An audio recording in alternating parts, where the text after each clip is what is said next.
ত্রয়োদশ জাতীয় সংসদ নির্বাচনের মনোনয়নপত্র প্রত্যাহারের সময়সীমা শেষ হওয়ার পর আজ বুধবার চূড়ান্ত প্রতিদ্বন্দ্বীদের হাতে প্রতীক তুলে দিচ্ছে নির্বাচন কমিশন। এর মাধ্যমে আনুষ্ঠানিকভাবে শুরু হচ্ছে নির্বাচনের চূড়ান্ত আমেজ। আগামীকাল বৃহস্পতিবার থেকে প্রার্থীরা নামবেন মাঠের প্রচারে। এতে জাতীয় নির্বাচন ও গণভোটের বল আনুষ্ঠানিকভাবে মাঠে করাতে যাচ্ছে, যা চলবে ভোটের 48 ঘণ্টা আগ পর্যন্ত।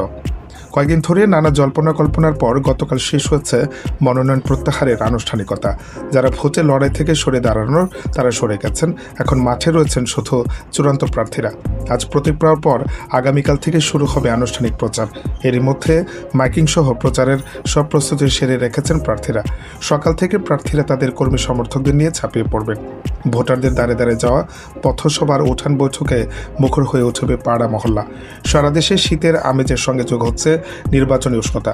প্রার্থীরা তাদের ইশতেহার নিয়ে ধরনা দিবেন সাধারণ মানুষের কাছে।